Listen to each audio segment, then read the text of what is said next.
This view just illustrates how much abdominal content is sitting within the rib cage. We can see again rib cage composed of ribs themselves, intercostal muscles, and the costal cartilages forming the costal arch.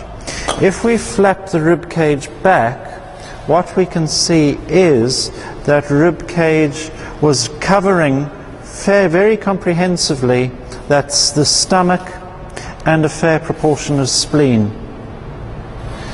Take-home message being that a lot of the abdominal viscera is very much more cranially than you anticipate and sitting within that rib cage and costal arch.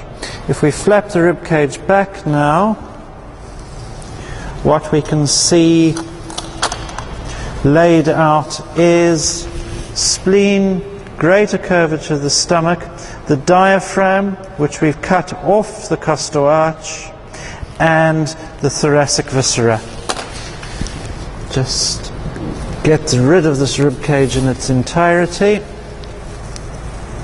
and we can now have a look at the thoracic viscera. We have left lung and the heart within the pericardium. I've made a hole in the pericardium and I'm lifting it up.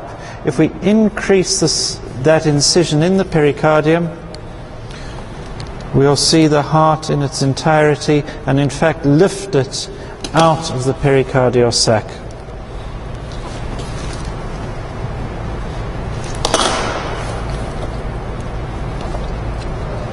Okay, so what we have here is the left ventricle of the heart, the apex of the heart, and right ventricle of the heart. If we put the heart back into the pericardium and flap the lung, reflect the lung dorsally, what we can now see is delicate mediastinum, and within that mediastinum the big left phrenic nerve innervating the diaphragm. That left phrenic nerve going very definitely towards the diaphragm.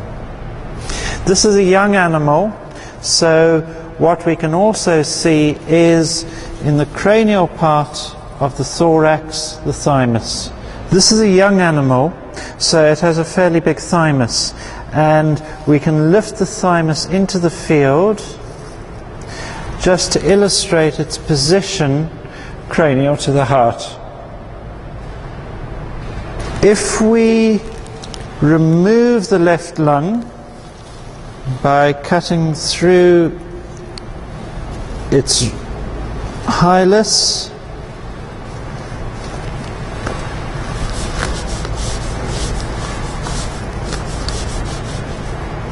we can now see the major nerves and blood vessels in the thoracic cavity.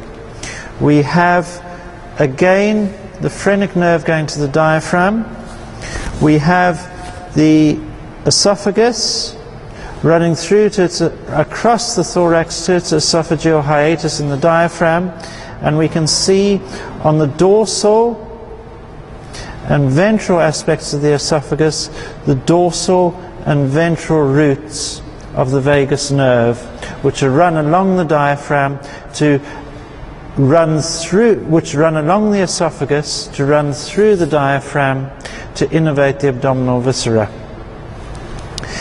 The third major nerve or set of nerves we can see against the vertebral bodies is the sympathetic chain and its ganglia.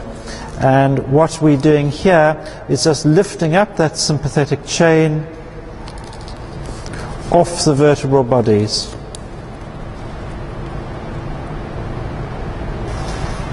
We can see coursing across the thorax the left phrenic nerve, which remember is a spinal nerve, has come from cervical spinal cord segments and is running through the mediastinum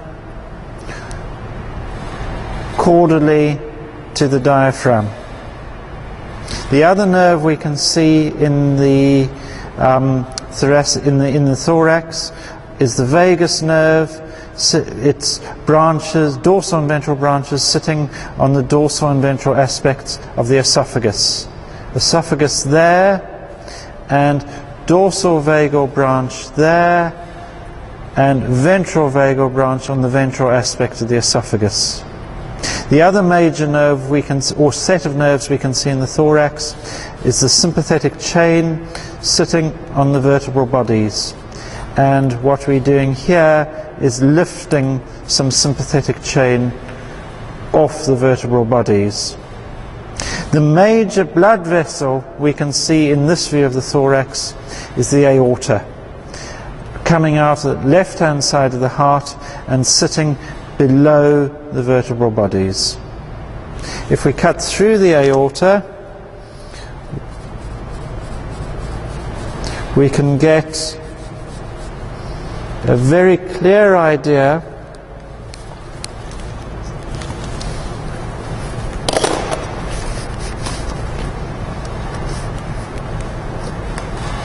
of its massive diameter and its very, very thick wall, which contains a lot of elastic tissue as well as smooth muscle.